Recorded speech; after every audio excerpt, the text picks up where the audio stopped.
A pergunta seguinte vai ser muito importante. Jesus, impostor ou Messias? Esta é uma pergunta muito importante porque este Jesus declara algumas coisas espantosas. Ele diz, por exemplo, eu sou o caminho, a verdade e a vida. Quantos vêm ao Pai? Ninguém vem ao Pai senão por mim. Isto é o que ele diz.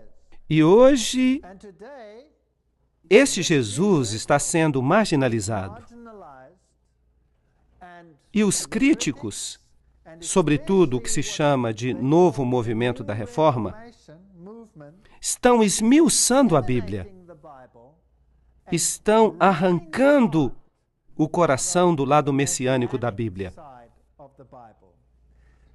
Jesus, se nós quisermos ter uma unidade mundial de religiões, deve se tornar no mesmo nível que os demais. Não é isso? Ele não pode sobressair mais do que ninguém.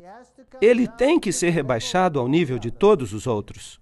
Mas se este Jesus Cristo é o Messias de Deus e é Deus, bem, então chegamos a um impasse. Então vejamos o que a Bíblia diz, porque eu não quero influenciá-los. Jesus, impostor ou Messias? Jesus diz em João, capítulo 6, versículo 38, porque eu desci do céu. Ora, isto não é algo que todos podem dizer, não é certo? É incomum, eu não poderia dizer isso. Assim, ou é presunção ou é verdade. Um livro de Josh McDowell diz que as profecias messiânicas foram acidentalmente ou coincidentemente cumpridas por Jesus. Segundo as probabilidades científicas, as chances de qualquer ser humano, até o presente, cumprir uma seleção de pelo menos 8 dessas profecias, incluindo a crucifixão, é apenas de 10 elevado à potência 17. E só estamos considerando apenas 8 profecias. E se considerássemos 48 profecias? A hipótese seria então praticamente zero. 10 elevado à potência de 157. E se você se lembrar que o número de partículas existentes no universo é de apenas 10 elevado à potência 18, bem, então esse é o número de partículas existentes no universo. Bilhões e bilhões de partículas. Uau!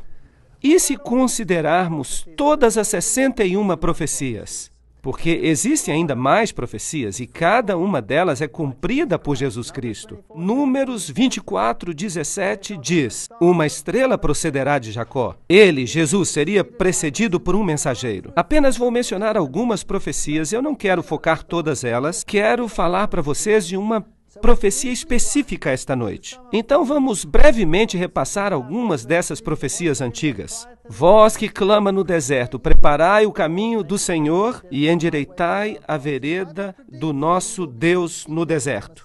Portanto, a Bíblia diz que Jesus seria precedido por um mensageiro e naqueles dias apareceu João Batista pregando no deserto, dizendo, arrependei-vos porque é chegado o reino dos céus. Assim, ele estava pregando a mesma mensagem predita pelo profeta. João 8,36. Depois que o Filho vos libertar, sereis verdadeiramente livres. Esta é uma profecia muito importante. Portanto, de acordo com esta declaração, a liberdade vem através de Jesus Cristo e mais ninguém. Porque ele diz que ninguém vem ao Pai senão por mim. Os judeus responderam, somos descendência de Abraão e nunca servimos a ninguém. Como dizes tu, sereis livres? Ele estava falando da liberdade, não da escravidão, mas da liberdade do pecado. O meu reino não é deste mundo, João 18:36. Estas declarações são muito fortes. O nascimento miraculoso, eis que a Virgem conceberá e lhe dará o nome de Emanuel, Deus conosco. Não é qualquer pessoa, mas Deus conosco. Então, algumas pessoas podem dizer, ele não foi chamado Emanuel, ele foi chamado de Jesus. Vejam, os nomes antigos se referiam a algo. Eles tinham um significado. Não eram apenas nomes quaisquer. Portanto, Emanuel significa Deus conosco.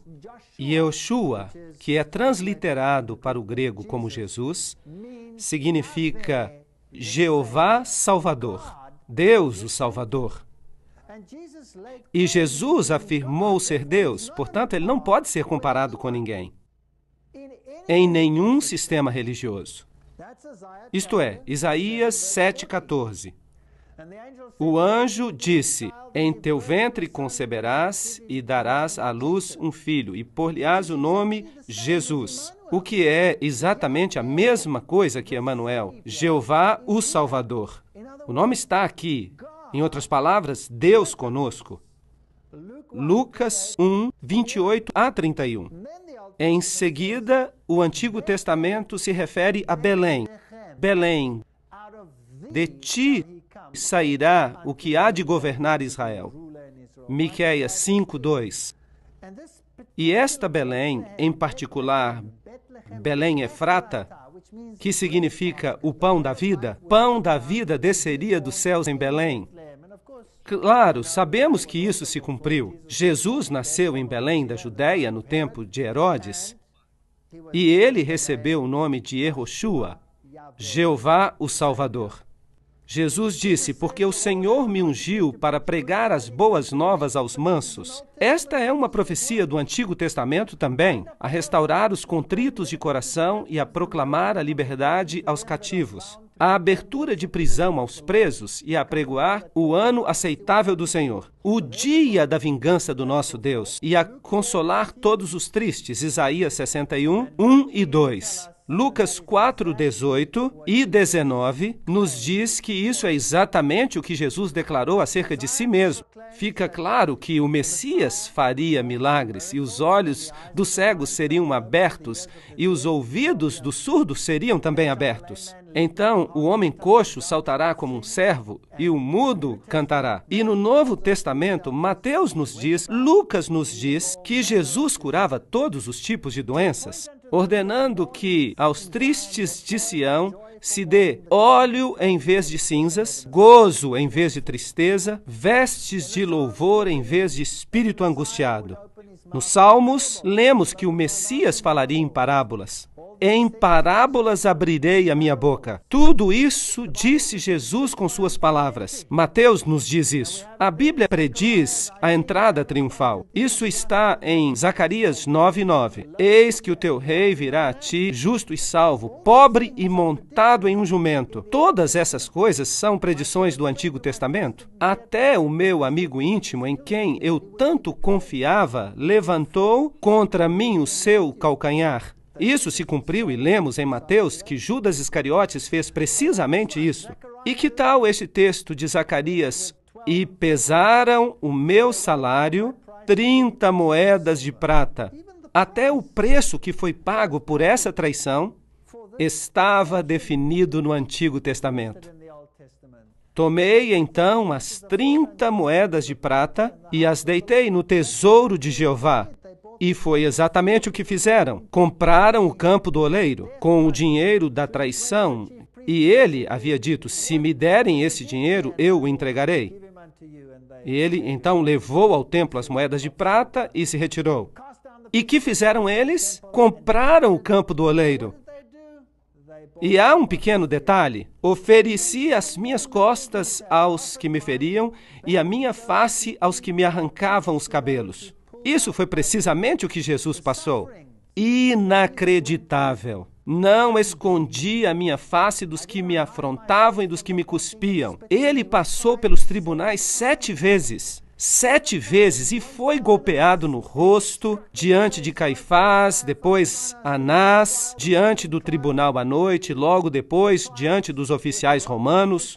E em seguida foi enviado a Herodes e de volta a Pilatos. 7 vezes ele passou pelos tribunais. Não escondi a minha face dos que me afrontavam e dos que me cuspiam. Isaías 56.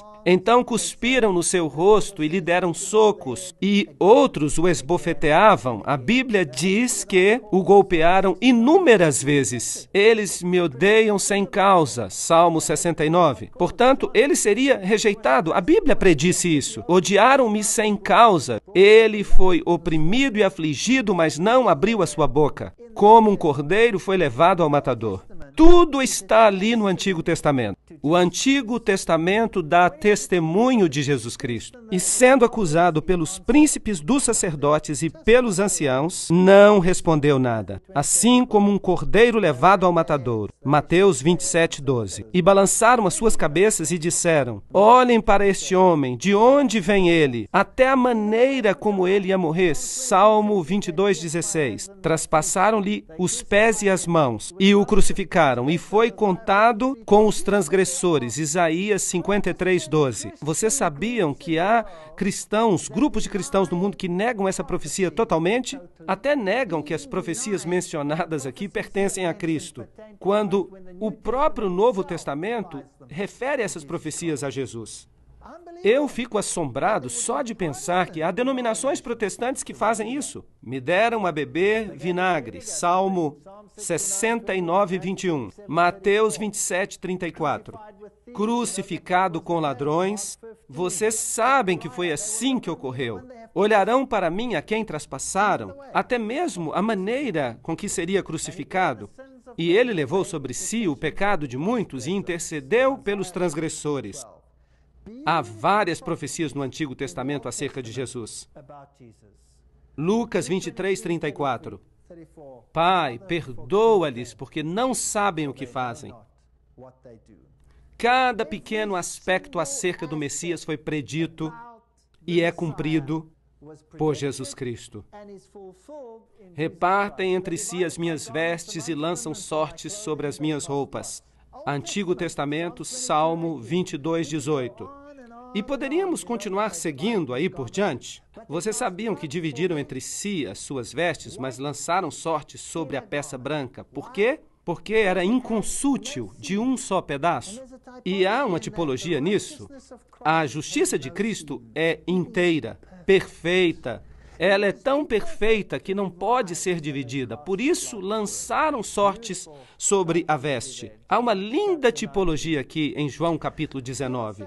As pessoas me perguntam, por que ele disse, Deus meu, por que me desamparaste? Porque isso foi predito em Salmo 22:1.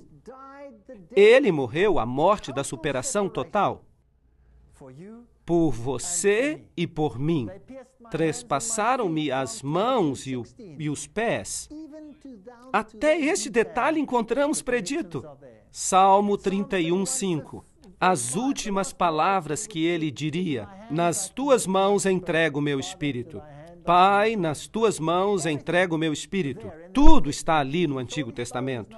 Ele lhe guarda todos os seus ossos. Nem sequer um deles se quebra. Isso já é uma tipologia com o cordeiro da Páscoa. Ele tinha que ser comido, mas nenhum osso lhe era quebrado. Por quê? Porque os ossos do Messias não seriam quebrados.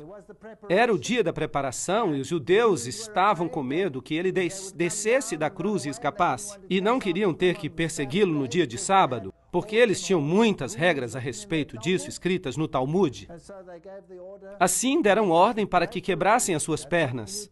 É isso que o Novo Testamento diz, mas vindo a Jesus, perceberam que já estava morto e então não lhe quebraram as pernas, cumprindo a profecia, João 19:32 e 33. E eles perfuraram o seu lado. Portanto, o local do seu nascimento está predito, a forma como nasceria está predita, a sua traição foi predita e a forma como ele haveria de morrer está predita, pormenorizadamente. Eu lhe dei apenas um esboço, não temos tempo para entrar nos detalhes, nas nuances, porque tudo é absolutamente espantoso. Aqui temos uma bela declaração. Cristo foi tratado como nós merecíamos para que nós pudéssemos receber o tratamento a que ele tinha direito. Foi condenado pelos nossos pecados, nos quais não tinha participação, para que fôssemos justificados pela sua justiça, na qual não tínhamos parte. Sofreu a morte que nos cabia, para que recebêssemos a vida que a ele pertencia. Pelas suas pisaduras fomos sarados. Uma linda declaração. Porque Deus amou o mundo de tal maneira que deu o seu Filho unigênito para que todo aquele que nele crê não pereça, mas tenha a vida eterna. Isaías 53 novamente diz: a sua sepultura seria com os ímpios. Muito interessante. E esteve com o rico na sua morte. Ele morreu entre os ímpios, mas um homem rico lhe deu a sua sepultura. Mateus 27, 57 até 60. Confiram essas declarações. A forma da sua morte, a forma como foi sepultado, tudo está lá no Antigo Testamento. Alguns críticos dizem: esperem um momento. Quem sabe ele não foi apenas um personagem histórico e os escritores do Novo Testamento tenham escrito isso simplesmente para fazer crer que ele cumpriu as profecias. Agora, eu espero que vocês percebam que os escribas e os fariseus, eles nunca entenderam as profecias. Porque se eles tivessem entendido as profecias, eles teriam aceitado o Messias, certo? Então temos aqui a teoria de que esses fatos foram alterados. Dizem que os indivíduos envolvidos, como Pilatos, não foram figuras históricas. Pois bem, eu tenho uma notícia para esses críticos. Há uma inscrição que foi encontrada e ela está em exibição em um dos museus de Israel com os nomes de Tibério e Pôncio Pilatos. Esses nomes estão lá, porque são personagens históricos. Vamos passar uma vista de olhos em alguns historiadores. Tácito, o historiador romano que viveu no ano 115 depois de Cristo, fala acerca da perseguição de Nero aos cristãos no ano 46 depois de Cristo e diz: Cristos, de quem o seu nome é derivado, foi executado pelas mãos de Pôncio Pilatos no reino de Tibério. Portanto, temos uma fonte extra-bíblica que fala acerca dessas coisas, como elas aconteceram. Também temos Suetônio, um historiador romano que escreve em 120 depois de Cristo e diz: como os judeus estavam constantemente fazendo distúrbios, lembrem-se que os cristãos eram considerados uma seita judaica e por isso estavam sendo chamados de judeus. Essas perturbações eram então inspiradas por Crestus e o imperador Cláudio os expulsou de Roma. O Talmud, que é a tradição judaica, diz que na véspera da Páscoa judaica eles crucificaram a Jesus de Nazaré. Portanto, há várias fontes fora da Bíblia e das Escrituras que confirmam que Jesus viveu. Jesus era sempre central, porque o Messias era o centro da religião de Israel. Se você olhar para o santuário que tinha que ser construído, cada objeto, cada parte do serviço que ocorria ali no santuário era uma referência a Cristo. A mais bela história do plano da salvação é representada aqui no sacrifício do Cordeiro, o qual representava o Cordeiro que tiraria o pecado do mundo. Se você entrar no santuário, você verá uma pia que representa as consequências de suas ações, onde se lavavam os pecados e os confessavam. Jesus Cristo é a luz do mundo, Jesus Cristo é o pão da vida, Jesus Cristo intercessor, Jesus Cristo misericordioso. Tudo está lá e é uma bela história, mas não temos tempo para entrar em todos os detalhes, mesmo na tipologia do sumo sacerdote, porque o sumo sacerdote representava Cristo e era um símbolo, porque Paulo diz: nós temos um sumo sacerdote. Jesus Cristo, o único que entrou na majestade do céu. Hebreus 8, 1 e 2. Um sacerdote tal que está sentado à destra do trono da majestade no céu, ministro do santuário, do verdadeiro tabernáculo que o Senhor fundou, e não o homem. Esse é um tema muito interessante, porque Cristo não entrou num santuário feito por mãos humanas, figura do verdadeiro, porém no céu mesmo, para agora comparecer por nós diante da face de Deus.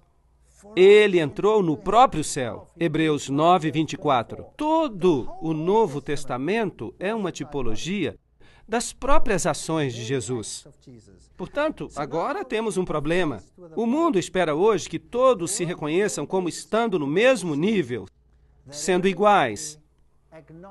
Mas a Bíblia diz que há somente um caminho para a salvação, e esse é por meio de Jesus Cristo. E que Jesus não era apenas mais um de muitos profetas deste mundo, mas era o Messias predito.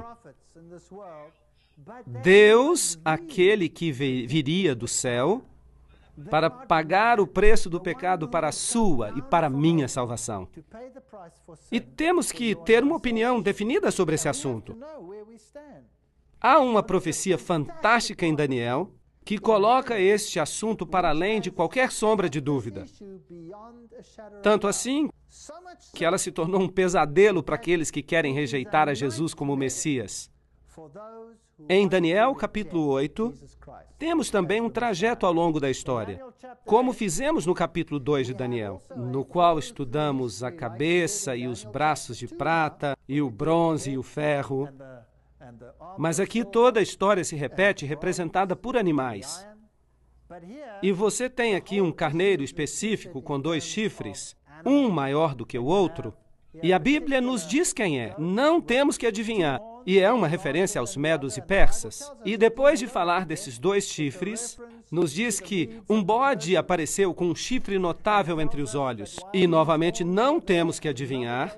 E Daniel, capítulo 8, nos diz que o chifre proeminente do bode representa o primeiro rei da Grécia. E então, quem era esse rei? Alexandre o Grande.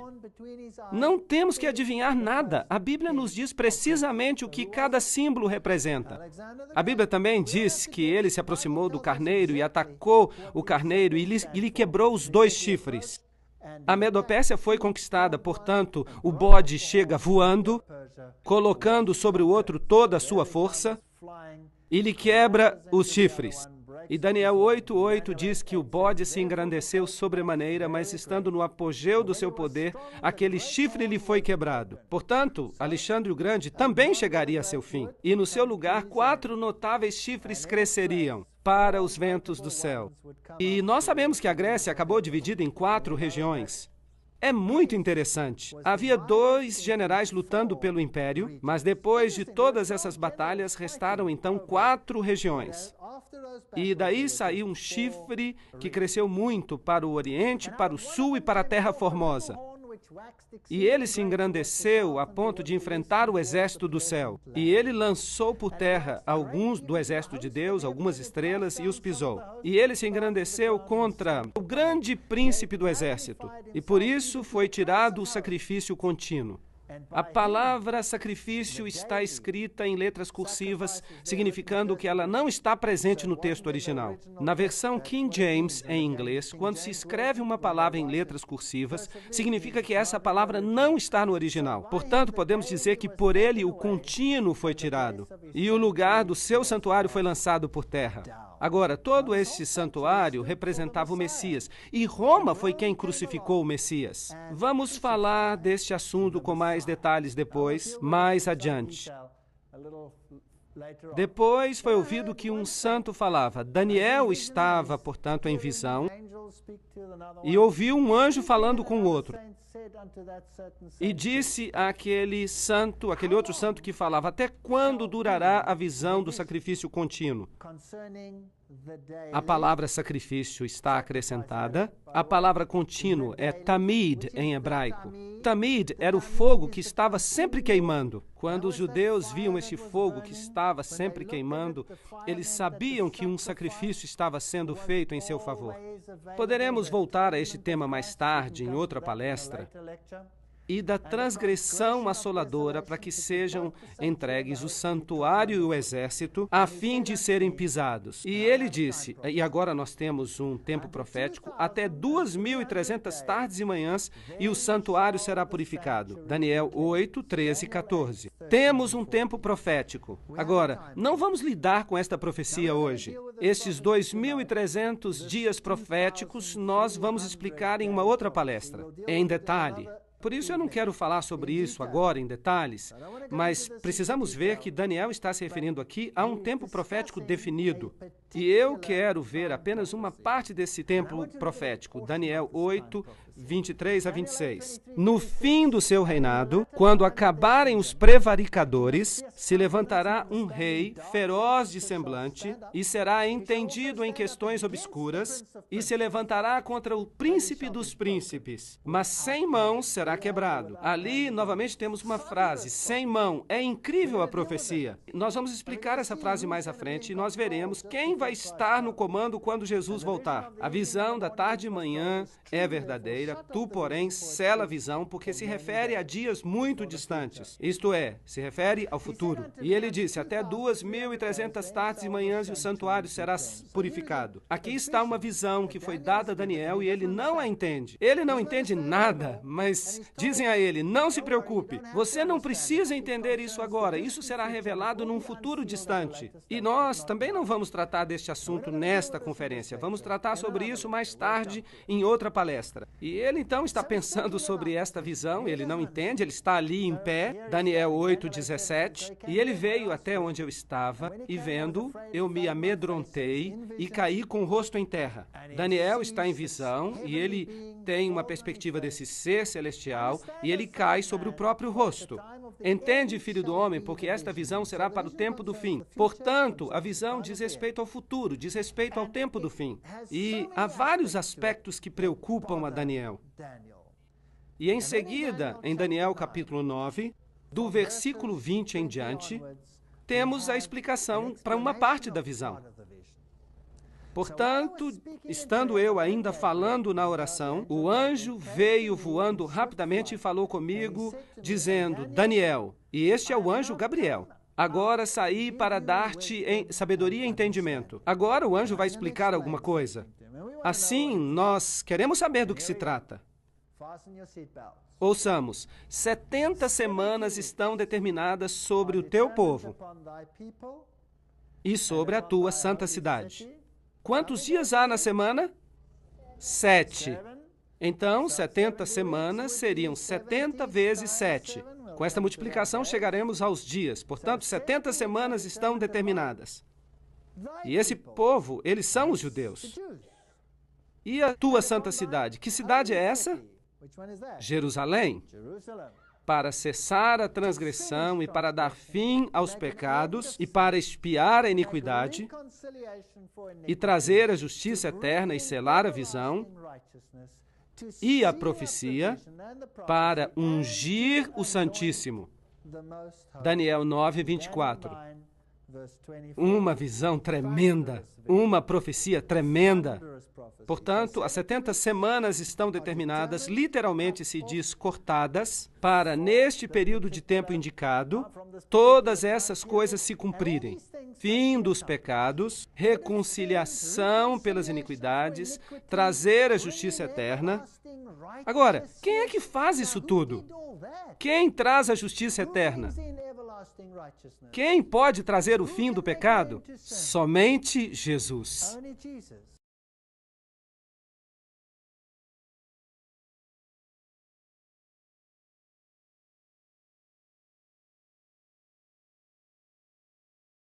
Temos aqui uma profecia messiânica. Agora, deixe-me dizer a vocês, os judeus estão muito aborrecidos acerca desta profecia. Escutem isto. Eu vou ler para vocês uma maldição rabínica e vocês poderão encontrá-la na Lei Talmúdica, página 978, seção 2, linha 28. Permitam-me ler. Os ossos das mãos e os ossos dos dedos se caiam e se decomponham, àquele que se volte às páginas do livro de Daniel para saber o tempo de Daniel 9, 24 a 27. E que sua memória desapareça da face da terra para sempre. Uau! Incrível! Esses homens estão falando sério? Concordam? Portanto, agora eu tenho que fazer uma pergunta para vocês. Vou fazer uma pergunta a vocês. Vocês estão dispostos a avançar a despeito dessa maldição?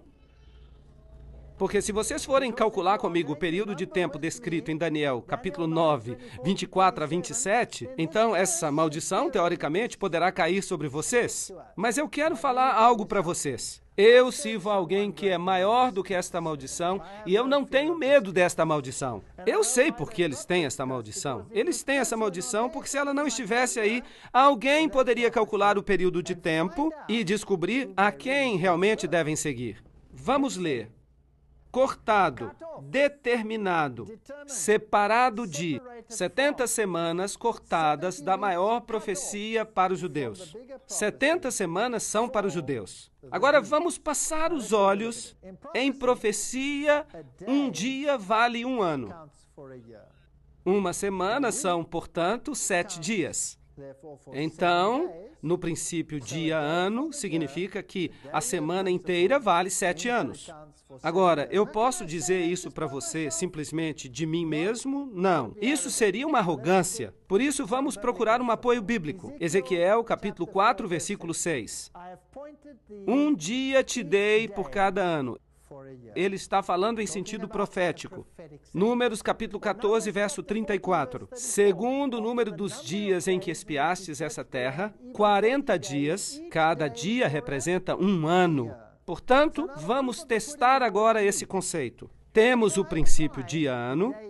Vamos ver onde o número de 70 semanas nos leva. 70 semanas são determinadas sobre o teu povo. 70 semanas. Bem, uma semana tem 7 dias, então, quanto é que temos em dias? 490 dias. E este é o resultado, então, dos 490 anos proféticos que estão cortados, determinados. Cortados do quê?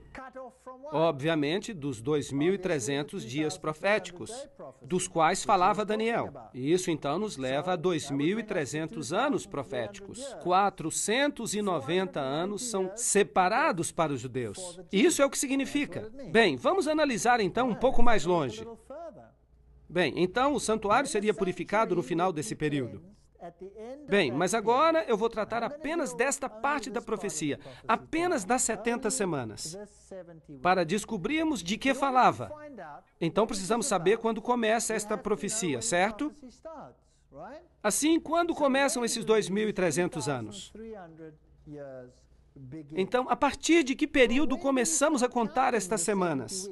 O código rabínico diz que nós não estamos autorizados a estudar isso, mas Daniel 9:24 nos dá a resposta. Há uma maldição sobre este versículo. Interessante que os rabis, decidiram amaldiçoar uma parte de Daniel. Isso não nos confunde um pouco? Eu me confundiria. 70 semanas estão determinadas sobre o teu povo. Sabe e entende. Desde a saída da ordem para restaurar e edificar Jerusalém, até o quê? Até o Messias. Então, desde a saída do decreto para restaurar e reconstruir Jerusalém, lembre-se que Daniel está no cativeiro. Jerusalém está destruída, ela está desolada por 70 semanas. E começamos a contar quando? A partir do momento em que o decreto sai. Desde que sai o decreto, a ordem para edificar e restaurar Jerusalém, até o príncipe, o Messias, haverá 70 semanas e as ruas e os muros se edificarão, mas em tempos angustiosos. Daniel 9:25. Incrível! Daniel acaba de receber uma profecia messiânica que diz precisamente quando é que o Messias viria. Você sabia que isso está na Bíblia? Sabiam disso? Ora, vamos analisar estes versículos. 7 semanas, 49 dias, 49 anos. 62 semanas, 434 dias e 434 anos. Onde nos leva isto? O decreto para reconstruir e restaurar Jerusalém, e então se passariam 7 semanas e o templo seria restaurado. E então o Messias, o príncipe, viria. E então, do que necessitamos? Precisamos de uma data para começar. Podemos identificá-la neste período de tempo, certo? Precisamos de uma data para o começo. Artaxerxes, o rei da Pérsia, emitiu um decreto no ano 457 a.C. Este decreto dava total liberdade política aos judeus. Houve o decreto de Ciro anteriormente, que dizia respeito apenas ao templo. Mas este decreto de Artaxerxes, em 457 a.C., faz referência ao reestabelecimento de Jerusalém. Aí está. Portanto, temos uma data de início.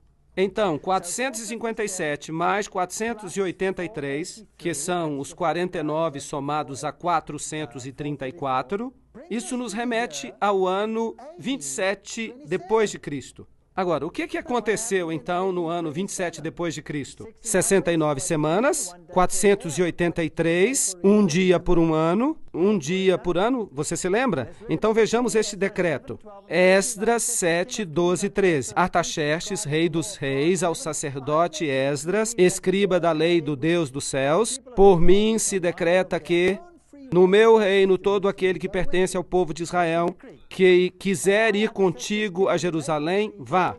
E este era o decreto.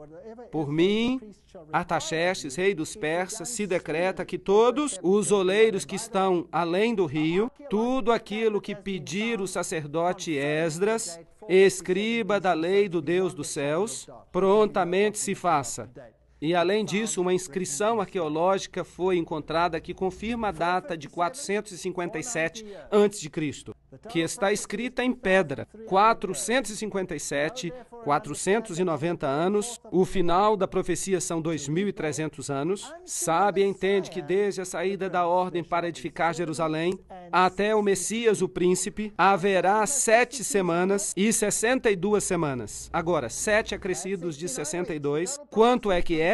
69 semanas. Total das profecias se refere, portanto, a quantas semanas? 70. Portanto, há uma semana a mais. Mas a profecia diz que o Messias, que significa ungido, viria após as 69 semanas. E isso tinha que ocorrer em que ano? Vocês estão se lembrando? 27 depois de Cristo. Portanto, o decreto saiu em 457, 69 mais 7, 82 dias e a recuperação total, esta parte em particular até o Messias, e, portanto, 27 depois de Cristo, até o Messias.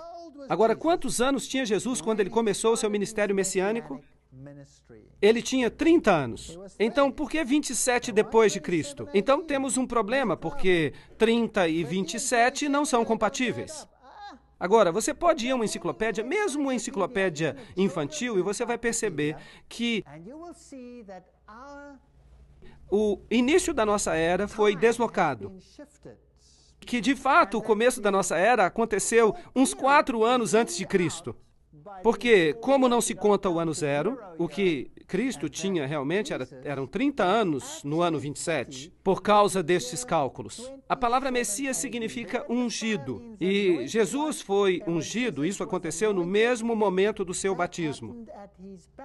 Agora, no ano 15 do Império de Tibério César, esta é uma citação das Escrituras, aconteceu que, enquanto as pessoas se batizavam, e se batizava também Jesus, aconteceu que o céu abriu. Lucas 3, 1 e 21. Agora, este ano de Tibério era o ano 27 depois de Cristo. Mas quantos Messias pode haver? Apenas um. Apenas um cumpre todos os pormenores da profecia. O ano 15 de Tibério César era o ano 27 depois de Cristo. E Jesus foi ungido com o Espírito Santo precisamente no momento certo da profecia. Agora você pode imaginar por que o Talmud rabínico diz: maldito seja aquele que calcula 7 semanas, porque o judaísmo teria chegado ao seu fim. Se eles aceitassem o que Daniel disse, o judaísmo teria chegado ao fim. E o Espírito Santo desceu sobre ele em forma corpórea, como uma pomba, e ouviu-se uma voz do céu que dizia: Tu és o meu filho amado, em ti eu me comprazo. Agora, ouçam o que diz Marcos, capítulo 1, versículo 15. Jesus foi ungido e o ano era 27 depois de Cristo, e dizendo, o tempo está cumprido e o reino de Deus está próximo. Arrependei-vos e crede no Evangelho. Marcos 1, versículo 15. Que tempo está cumprido? Que tempo é que foi aqui cumprido? João 1, 29. Eis o Cordeiro de Deus que tira o pecado do mundo. O ungido, o Messias, havia chegado. Deus ungiu a Jesus de Nazaré com o Espírito Santo e com poder. Atos 10, 38. E teve lugar isso no seu batismo. Portanto, o Messias viria e tomaria os pecados do mundo sobre ele. E isso foi predito precisamente na Bíblia. E a data também. Gálatas 4:4. Mas vindo o cumprimento do tempo, Deus enviou o seu Filho. Cumprimento de que tempo? Havia uma profecia que tinha que ser cumprida. E só Jesus a cumpre. Mais ninguém. Eu vou deixar isso bem claro para que ninguém tenha dúvida. Ninguém, nem Krishna, nem Buda, nem Maomé, ninguém, mas apenas Jesus cumpriu. Ninguém mais. Portanto, apenas existe um Messias bíblico. E ninguém vem ao Pai senão por ele. Eu estive dando umas palestras na Alemanha. Quando eu disse isto, alguém se levantou na plateia e disse, mas isso é arrogância. Como é que alguém pode dizer que ninguém vai ao Pai senão por Jesus Cristo? Isto é uma arrogância. E o que acontece com todos os outros? Sim, eu disse, você tem razão, eu sou arrogante.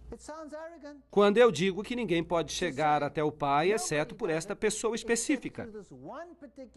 Mas se alguém chega até mim e me diz, e eu estou ali sentado com a minha filha, e essa pessoa me diz, você é o pai dessa criança? E eu digo, sim, eu sou o pai desta criança. E essa pessoa me diz, com tantos milhões de habitantes no planeta, você diz que você é o pai desta criança? Isso é uma arrogância. Bem, quem sabe isso seja uma arrogância, mas poderá também ser que isso seja um fato, certo?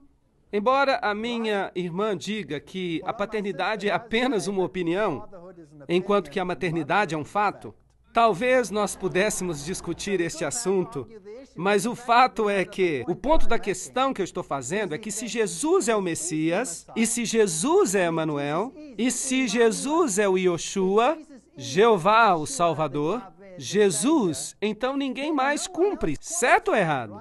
E se ele é o Criador, não há mais ninguém que se qualifique, certo? Então, eu devo me contentar com a confusão, ou eu posso tomar uma decisão? E se me pedirem que eu adore uma outra pessoa? Pois bem, eu tenho notícias muito interessantes. No meu país, na África do Sul, estão saindo algumas leis novas, novos currículos, e estão fazendo uma filtragem com todas as pessoas, e todo mundo vai acabar recebendo isso. E no nosso sistema de escola, nós temos algo chamado Currículo 2005, que significa que no futuro nossas crianças precisarão ser educadas em todas as religiões e deverão aprender todas as orações de todas as religiões e deverão reconhecer todas as divindades de todas as religiões também. Eu tenho um problema com isso. Portanto, em breve, talvez me apresentem uma imagem e eu terei que dizer, eu lamento, sinto muito, mas não posso concordar com isso. Vindo o cumprimento dos tempos, Deus enviou o seu Filho. Gálatas 4:4. E o que acontece na 70ª semana? Sabiam que existem ainda muitas pessoas? Sim, há muitas pessoas que interpretam as profecias deste mundo e algumas pessoas pegam esta profecia das 70 semanas e a lançam no futuro, um futuro indefinido. E dizem que esta semana pertence ao anticristo. Mas esperem aí, esperem um momento. As 70 semanas dizem respeito aos judeus para terminar a transgressão, trazer a justiça eterna. E tudo isso é messiânico. Tudo é messiânico. Depois das 62 semanas, o Messias será... Agora, o que é que está escrito ali? Será cortado. Mas não para si mesmo. O que significa isso? Ele irá morrer. mas não para si mesmo. Por quem? Por todos nós. É emocionante. É tremendamente empolgante. E o povo do príncipe que há de vir destruirá a cidade. Agora, temos aqui um quiasma, um paralelismo entre duas forças opostas. E se fala aqui de forças que estão a trabalhar, de um lado o príncipe da profecia e de outro lado alguém que virá para destruir a cidade. Quem é este? Foi Roma. Roma veio e destruiu a cidade no ano 70 depois de Cristo.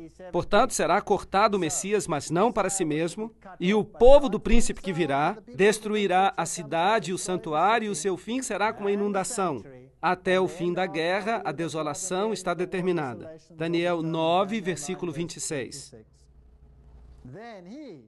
E ele firmará uma aliança com muitos por uma semana. Este é o Messias agora.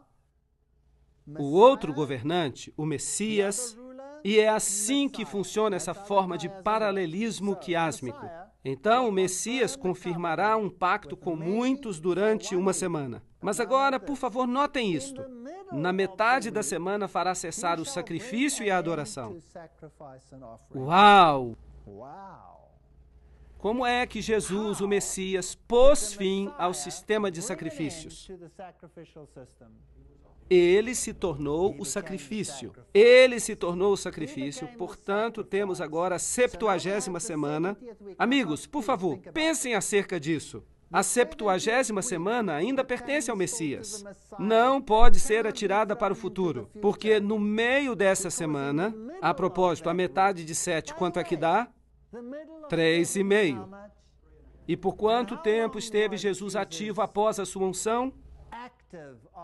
3 anos e meio.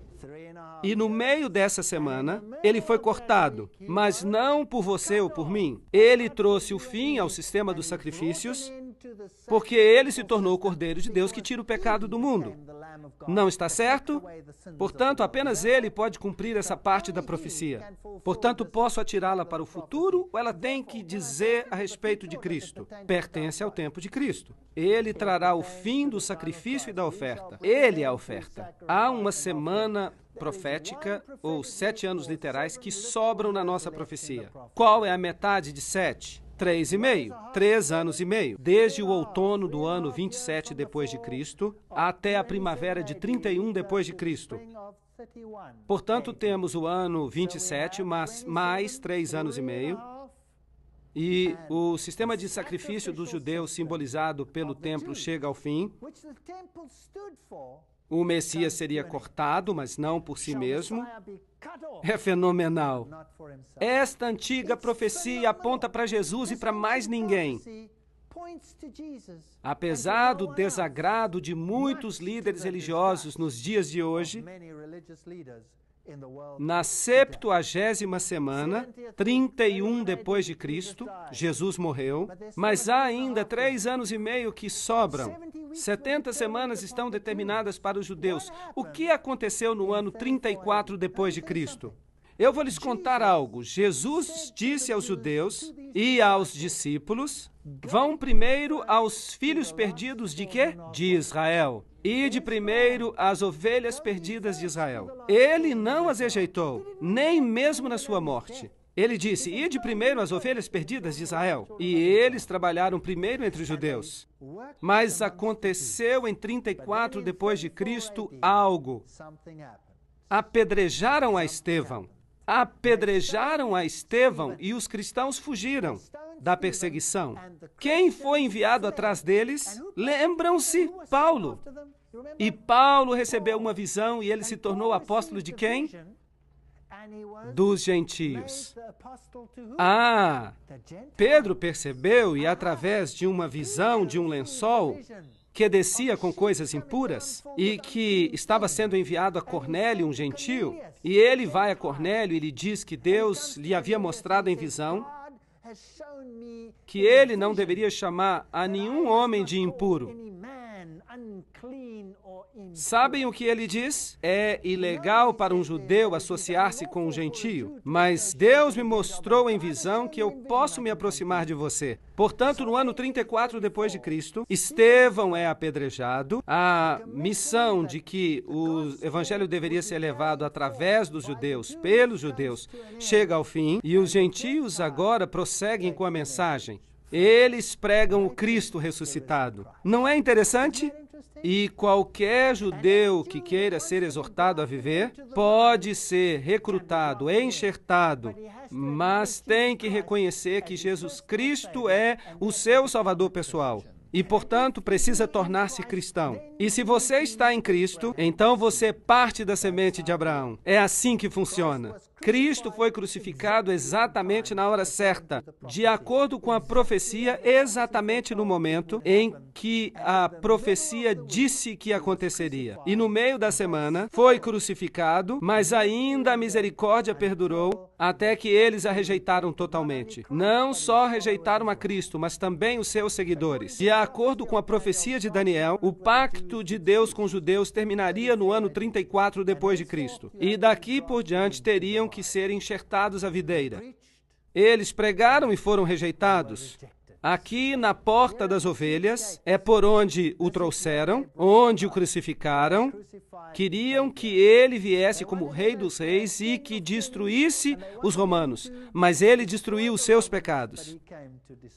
De qualquer forma, eu ensinei a andar a Efraim, tomando-o nos braços, mas não entenderam que eu os curava. Oséias capítulo 11, verso 3. Atei-os com cordas humanas com laços de amor, e lhes dei mantimento. Como te deixaria, ó Efraim? Como te entregaria, ó Israel? Jerusalém, Jerusalém, quantas vezes eu quis ajuntar-te como a galinha o faz aos pintinhos, debaixo das asas, e não quisestes. Eis que a vossa casa vos será deixada deserta. E o tempo em que eles seriam os portadores da mensagem do Evangelho chegaria ao fim. E quando ia chegando, viu a cidade e chorou sobre ela, dizendo: Ah, se tu conhecesses também, ao menos neste teu dia, que a tua paz pertence, mas agora isso está encoberto aos teus olhos. Por quê? Por causa da dureza dos vossos corações. Porque virão dias sobre ti em que os teus inimigos te cercarão com trincheiras, e te sitiarão, e te estreitarão de todos os lados, e te derrubarão a ti e aos teus filhos, que dentro de ti estiverem, e não deixarão pedra sobre pedra. Lucas 19. Foi cumprido? Sim, que a sua casa seria deixada deserta, desolada. Portanto, o evangelho passou a ser levado agora pelos gentios. A propósito, o que significa deserto? Significa que sobra algo ou que já não há vida? Nada, absolutamente nada. No meio da semana, Cristo faria cessar o sacrifício. Esses versos dizem que o Messias morreria sendo crucificado no 14º dia do primeiro mês judaico, no ano 31 depois de Cristo. E cada detalhe foi cumprido por Jesus Cristo. Agora, notem isso. A Bíblia diz em Marcos 15:38 que o véu do templo se rasgou em dois, de alto a baixo, não de baixo até o topo. A partir do alto até embaixo. Quem o rasgou? Deus. Deus o rasgou. Agora, quando Deus rasgou o véu, o caminho do Santo para o Santíssimo foi aberto. Agora, isso significava que qualquer judeu podia ver o lugar santíssimo e viver. Uau! Por quê? Porque o sistema de sacrifício tinha chegado ao fim. Pensem nisto. Jesus cumpriu o sistema de sacrifício, sim ou não? Sim, porque, havendo Cristo feito o sacrifício, ele o fez para sempre. Perfeito, um sacrifício. E se eu construísse um pequeno templo e começasse a sacrificar novamente? O que eu queria dizer com este ato? Que Cristo não foi sacrificado e que não cumpriu tudo. Assim que, se eles querem construir outro templo, deixem que construam-no, mas ele não vem de Deus. Vocês têm acompanhado a lógica da minha apresentação até aqui? E o véu do templo se rasgou em dois, de alto a baixo. Mateus 27:51. Isso foi escrito para nós. Então, de acordo com as profecias de Daniel, o pacto de Deus com os judeus cessaria em 34 depois de Cristo, ao final da 70ª semana. E não se pode lançar a 70ª semana para o futuro, porque o sistema de sacrifício foi encerrado pelo próprio Jesus. Portanto, ela se encaixa melhor no passado. Em 34 depois de Cristo, Estevão é apedrejado, os líderes dos judeus rejeitam o evangelho e este vai para os gentios. Gálatas capítulo 3, versículo 29, diz que se sois de Cristo, sois descendência de Abraão e herdeiros conforme a promessa. Tanto, por outras palavras, todos os que aceitam a Jesus Cristo se tornam parte da semente de Abraão. Sim ou não? Paulo diz a semente no singular, o que significa que se refere a Jesus Cristo e nada mais. Porque em Jesus Cristo nem a circuncisão nem a incircuncisão tem virtude alguma, mas sim o ser uma nova criatura, e em todos aqueles que andarem conforme esta regra, paz seja sobre eles. E quem são estes? Os que aceitam a Cristo, são eles. Então, eu amo os judeus, eu tenho muitos amigos judeus. E diariamente eu oro com todo o meu coração para que eles aceitem o Evangelho. Espero que haja muitos judeus aqui hoje. Não estou querendo rebaixar os judeus, eu estou simplesmente explicando a profecia que aponta para Jesus. E ele me disse, até 2.300 tardes e manhãs e o santuário será purificado. E há mais coisas nesta profecia do que simplesmente isso. A purificação do santuário é uma festa judaica. E vamos vê-la mais à frente. É uma festa que se refere ao dia de juízo nos tempos do fim. Segundo a profecia, o fim do mundo, a profecia diz 2.300 anos mais tarde, e logo virá então a eternidade. Todos sabemos que esta terra foi julgada uma vez e destruída por um dilúvio. E todas as pessoas que não estavam na arca morreram afogadas. E da mesma forma, examinais as Escrituras, porque julgais ter nelas a vida eterna, e são elas que de mim testificam. João 5, versículo 39. Em Jesus temos vida. Em Jesus somos salvos. Em Jesus podemos entrar no reino. Em Jesus e mais ninguém. E se compreendermos esta profecia, então não poderemos ser enganados pelas coisas que vão acontecer no mundo. E quero alertar as pessoas deste país, as pessoas de todos os países do mundo, que esta confrontação decisiva vai ocorrer em breve. Mas se nós estivermos com o Senhor, ninguém se perderá. Obrigado pela atenção.